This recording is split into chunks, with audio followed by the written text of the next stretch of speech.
जय हिंद दोस्तों, उम्मीद है आप सभी अच्छे होंगे। और कोविड की जो भयावह स्थिति चल रही है, मैं यही कहूंगा कि आप लोग घरों में रहें। बहुत ही जरूरी, जबकि कोई काम हो तो आप घर से निकले, बार बार निकलने की आवश्यकता नहीं। और खुद को सुरक्षित रखें, मास्क हमेशा लगाएं और दूरी बनाए रखें, क्योंकि अगर जीवन है तभी हम पढ़ भी सकते हैं, अन्य काम भी कर सकते हैं। तो आज का हमारा टॉपिक है, हिस्ट्री के बारे में जानेंगे। और जो हमारी शुरू से जो हिस्ट्री है उसे आज देखेंगे। स्टार्टिंग से हम देखेंगे कि कैसे हिस्ट्री में क्या हुआ, और हम इसको देखेंगे। तो पहले वाली हिस्ट्री में जो है, हिस्ट्री तीन भागों में बटा हुआ है: प्राग, आद्य और ऐतिहासिक। मतलब प्राग ऐतिहासिक, आद्य ऐतिहासिक और ऐतिहासिक। तो क्यों इसे हम प्राग, आद्य, और इसमें क्या क्या चीजें होती हैं जो इसे अलग करती हैं, भिन्न होती है एक दूसरे से, वो हम जानने की कोशिश करेंगे। तो पहले हम देखते हैं बिना समय गंवाए प्राग ऐतिहासिक। प्राग ऐतिहासिक का ये होता है कि प्राग ऐतिहासिक होता है, ये प्राग ऐतिहासिक। प्राग ऐतिहासिक प्री हिस्टोरिक एज हम इसे बोलते हैं। और प्री हिस्टोरिक एज में हम देखेंगे, सबसे पहले तो लिखित आधार पर इनको विभाजित किया गया कि यहाँ जो है चीजें लिखी हुई मिली कि नहीं। तो यहाँ तो प्री हिस्टोरी में, प्राग ऐतिहासिक में चीजें कहीं लिखी हुई नहीं मिली, और यहाँ पर लिखी हुई मिली। यहाँ जो है लिखित तो मिली, लेकिन कोई पढ़ नहीं पाया। तो लिखित तो मिली लेकिन कोई पढ़ नहीं पाया। ऐतिहासिक में क्या चीजें होती है कि ऐतिहासिक में चीजें ये होती है कि लिखित भी मिला और इसे हम पढ़ भी लिए। तो मैं इसे दो क्रॉस करता हूँ, एक तो लिखा हुआ मिल गया और दूसरा पढ़ा हुआ मिल गया। उसके बाद इसमें डिफरेंस ये है कि पुरातात्विक साक्ष्य, पुरातात्विक साक्ष्य यहाँ भी मिले। यहाँ भाला वगैरह या फिर जो भी चीजें हैं, यहाँ भी पुरातात्विक साक्ष्य मिले, यहाँ भी पुरातात्विक साक्ष्य मिले, और पुरातात्विक साक्ष्य यहाँ भी मिले। और हिस्ट्री के जनक भी मैं आपको बता देता हूँ। हिस्ट्री के जनक याद रखने की बड़े अच्छे तरीके हैं। एच से हिस्ट्री और हेरोडोटस इसके जनक हैं, हिस्ट्री के हेरोडोटस। तो बिल्कुल आप वो ना हो कि कई बार कंफ्यूजन हो जाता है। तो एच से हिस्ट्री और एच से हेरोडोटस, ये याद रखें आप, क्योंकि बेसिक से ही होते हैं और कई बार पूछ भी देता है क्वेश्चन वगैरह में। तो अब इसके बाद हम देखेंगे, जब हमने पुरातात्विक चीजों में जब बांट दिया कि पुरातात्विक साक्ष्य मिले, तो यहाँ पर क्या मिला? तो यहाँ पर जो है पत्थर मिला, पत्थर के साक्ष्य ज्यादा मिले। यहाँ कांसा मिला, इसे हम कांस्य युगीन भी बोलते हैं, आगे मैं आपको बताऊंगा। और ऐतिहासिक में आधुनिक मानव जो है वो लोहा का काफी यूज करता था, लोहा का यूज करता था।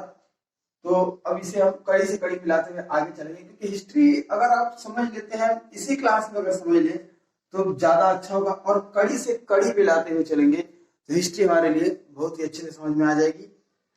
तो प्राग ऐतिहासिक, आद्य ऐतिहासिक और ऐतिहासिक।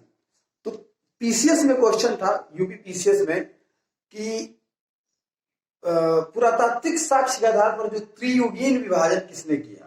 त्रियुगीन विभाजन जो है किसने किया? जैसे ये पत्थर में बांट दिया, कांसा में बांट दिया, तो इसका विभाजन आखिर किसने किया? तो ये है वैज्ञानिक जो है थॉमसन, इनका हम लिखेंगे, इनका नाम थॉमसन है। और ये है ब्रूस। ब्रूस जो है, उन्होंने क्या किया कि लिखित आधार पर इनका विभाजन किया। तो लिखित आधार पर, ये अब याद रखेंगे आप कि लिखित आधार पर विभाजन करने वाले वैज्ञानिक है ब्रूस। और इन पत्थर, कांसा, इनका जो त्रियुगीन विभाजन, ये क्वेश्चन था कि त्रियुगीन विभाजन करने वाले वैज्ञानिक का नाम बताएं, तो आप तुरंत बताएंगे थॉमसन। इसके बाद हम देखेंगे कि इसमें चीजें क्या क्या आती हैं। प्राग ऐतिहासिक में क्या होता है और आद्य ऐतिहासिक में। तो प्राग ऐतिहासिक जिसमें लिखा तो गया ही नहीं, तो भाई लिखेंगे नहीं तो पढ़ेंगे कैसे? तो पढ़ेंगे भी नहीं। तो यहां आता है पाषाण युग, पाषाण काल। पाषाण काल आपने सुना होगा, आदि मानव वगैरह का जो काल है वो पाषाण काल है, तो वो प्राग ऐतिहासिक में वो काल आता है। तो पाषाण काल मतलब कि स्टोन एज, यहाँ बड़े बड़े पत्थर पाए जाते थे। और दूसरी चीज देखते हैं आद्य ऐतिहासिक। आद्य ऐतिहासिक क्या होता है? Proto history. Proto history actually क्या होता है? यहाँ लिखा तो गया, आपको याद होगा, अगर आपने हिस्ट्री पढ़ा होगा कि कोई एक ऐसा काल था जिसमें लिखा तो गया लेकिन पढ़ा नहीं जा सका। थोड़ा बहुत दिमाग लड़ाएंगे तो आपको पता भी चल जाएगा, कोशिश करिए आप। तो लिखा गया लेकिन पढ़ा नहीं जा सका, वो थी सिंधु सभ्यता या हड़प्पा सभ्यता। सिंधु सभ्यता, यहाँ के लोग जो थे उन्होंने लिख तो दिया लेकिन वो पढ़ नहीं पाया, और आज तक कोई पढ़ नहीं पाया। जैसे मान लीजिए मैं ऐसे लिख देता हूँ, यहाँ पर कुछ भी ऐसे लिख देता हूँ इस ब्रैकेट में, ऐसे ऐसे करो, तो आप ये क्या है, आप नहीं पढ़ पाएंगे। आपने डॉक्टरों को देखा होगा कि वो जो लिखते हैं वो मेडिकल स्टोर वाले ही पढ़ते हैं। बाकी डॉक्टर, बहुत सारे ऐसे डॉक्टर होते हैं जिनकी लिखावट जल्दी समझ में नहीं आती है, या तो खुद डॉक्टर समझता है या मेडिकल स्टोर वाले। तो ऐसे ही एक मरीज जो है वो लेके गया अपना पर्चा डॉक्टर के पास से मेडिकल स्टोर पे। तो मेडिकल स्टोर वाले से कहा कि आप लोग कैसे पढ़ लेते हैं, डॉक्टर ने जो लिखा होता है हम लोग तो बहुत, मतलब मैंने भी बहुत पढ़ा हुआ है, तो मरीज ने कहा, लेकिन हम लोग पढ़ नहीं पाते हैं और आप लोग कैसे पढ़ लेते हैं? तो मेडिकल स्टोर वाले ने कहा कि डॉक्टर यही लिखता है कि मैंने तो लूट लिया, अब तुम लोग भी इसे जबरदस्त तरीके से लूट लो। तो ये वो काल है जहां लिखा तो गया लेकिन पढ़ा नहीं जा सका। तो याद रखेंगे कि डॉक्टर लोग जैसे लिखते हैं वो आज ऐतिहासिक में लिखा तो गया लेकिन इसे हम पढ़ ही नहीं पाए। और ऐतिहासिक क्या होता है? ऐतिहासिक वैदिक काल से एक्चुअली में शुरू होता है। वैदिक काल आप देखेंगे तो आप देखेंगे कि कई बार कोचिंग वगैरह में लड़के जाते हैं तो कहते हैं कि प्राचीन इतिहास से हमको पढ़ाएंगे क्या? कोचिंग वगैरह में जाते ही पहले क्वेश्चन करेंगे रिसेप्शनिस्ट से या फिर टीचर से कि सर मुझे प्राचीन इतिहास से पढ़ाएंगे क्या? अरे यार पागल तो नहीं हो गए हो? प्राचीन इतिहास तो तुम्हारा यहाँ से शुरू होता है, ये सब चीजें छोड़ दी जाए क्या? प्राचीन इतिहास तुम्हारा यहाँ से शुरू होता है, ये सब चीजें छोड़ दी जाए?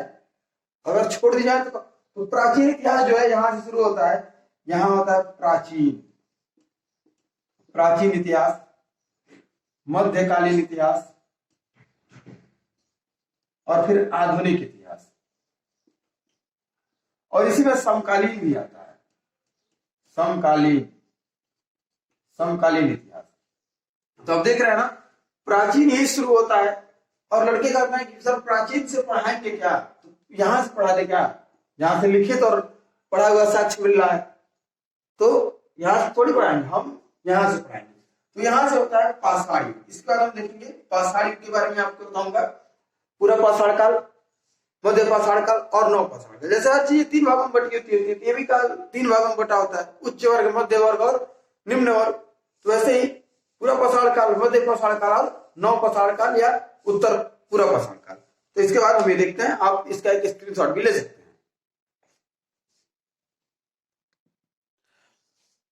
तो वो चीजें तो आपने देख ली कि कैसे त्रियुगीन विभाजन हुआ और कैसे क्या क्या चीजें हुई प्राग, आज और ऐतिहासिक में। तो कभी भी आपको पढ़ना हो तो टीचर से कहिए कि सर मुझे प्राग ऐतिहासिक इतिहास से शुरू करिए, हम वहां से पढ़ेंगे। तो एक और क्वेश्चन ये पूछा था पीसीएस में ही कि जो विश्व पुरातात्विक संग्रहालय वो कहाँ स्थित है? जो विश्व पुरातात्विक संग्रहालय है वो कोपेनहेगन में स्थित है। ये कोपेनहेगन कहाँ पे है? तो इसे आप मैप में देखिएगा, ये है डेनमार्क में। कहाँ पे है? डेनमार्क में है। तो आप इसे देखिएगा कोपेनहेगन। अब जब हमें विश्व के बारे में पता चल गया तो हमें भारत के बारे में पता करना ही पड़ेगा। तो भारत का जो पुरातात्विक संग्रहालय है वो है भोपाल में। कहाँ पे है? मध्य प्रदेश, भोपाल, एमपी। और इसको मैं आप मैप पे बना देता हूं। तो ये देखिए यहाँ पे आपको मिलेगा एमपी। तो मध्य प्रदेश भोपाल में है ये। और इसका क्या नाम है ये भी पूछ सकता है। तो इसका नाम मैं बताते चलता हूं आपको। इंदिरा गांधी जो है, इंदिरा गांधी मानव संग्रहालय, इंदिरा गांधी मानव संग्रहालय इसका नाम है और भोपाल में स्थित है। अब आते हैं अपने टॉपिक पे। तो ये याद रखेंगे क्योंकि ये अक्सर क्वेश्चन पूछ देता है और नए क्वेश्चन बहुत ही कम बनते हैं। पुराने क्वेश्चन जो पीसीएस वगैरह में पूछ दिए जाते हैं, जो 5-6 साल या 10 साल हो जाता है, तो वही सी या डी लेवल में पूछ दे। इसीलिए बार बार कहा जाता है कि आप प्रैक्टिस करते रहिए, क्योंकि जो पीसीएस के पुराने क्वेश्चन है वही सी लेवल वगैरह में पूछ दिए जाते हैं। क्वेश्चन बहुत बनते हैं, कम ही बनते हैं। अब जब सिलेबस ही है, पूरा पढ़ाई किया जाएगा, तो क्वेश्चन बार बार उसमें से नया ढूंढ कर लाएंगे कहाँ पे? तो पाषाण काल जो स्टोन एज था हमारा, स्टोन एज था जो पाषाण काल था, वो 3 भागों में बट गया। पाषाण काल जो है वो 3 भागों में बट गया। जो स्टोन एज है, स्टोन एज, पूरा पाषाण काल, मध्य पाषाण काल और नव पाषाण काल, हर कैटेगरी 3 ही भागों में बढ़ती है, तो ये भी 3 भागों में ही बढ़ गया। पूरा पाषाण काल, तो पूरा पाषाण काल जो है वो 25 लाख से शुरू होता है, 25 लाख से जाता है 12 के का मतलब आपको तो पता चल गया होगा, 12,000 इसे हम बोलेंगे। मध्य पाषाण काल शुरू होता है, तो ये 12 के से शुरू होकर जाता है 5 के तक। और फिर नव पाषाण को उत्तर पाषाण काल भी कहते हैं। क्यों कहते हैं? क्योंकि गुप्त काल या फिर कोई भी जब चीजें जब खत्म होने वाली होती है, जैसे मैंने अभी मेरे पे एग्जांपल आ गया कि गुप्त काल के बारे में बता दूं, तो गुप्त काल जैसे खत्म होने वाला होगा, आप देखेंगे तो उत्तर गुप्त काल, कोई भी काल जब खत्म होने वाला होगा, जैसे कोरोना है, शायद कभी भी खत्म हो जाए या नहीं भी खत्म हो, तो हम खत्म होने वाला होगा, पता चल जाएगा कि 1-2 महीने में टीका लग जाएगा तो पूरा हमारा कोरोना अंत हो जाएगा, तो हम कहेंगे उत्तर कोरोना काल भी कह सकते हैं इसको हम, क्योंकि एक काल ही है हमारे लिए, क्योंकि अब ये इतिहास में जुड़ चुका है। तो नव पाषाण काल को हम उत्तर पाषाण काल भी कहेंगे, उत्तर पाषाण काल भी कहेंगे। ये कब से होता है? तो ये 5K से शुरू होता है और ये 3K तक जाता है। तो ये रहा मेरा पूरा। और अगले वीडियो में हम ये देखेंगे कि मध्य पाषाण काल में क्या क्या चीजें पाई गई, पूरा पाषाण में क्या पाई गई, मध्य पाषाण और नव पाषाण में क्या क्या चीजें पाई गई, और इनके बारे में जानेंगे। आग की खोज और तमाम तरीके की खोज के बारे में हम देखेंगे। आप घर में रहें, सुरक्षित रहें और हमेशा मास्क लगाए रखें। जय हिंद दोस्तों, मिलते हैं अपने अगले वीडियो।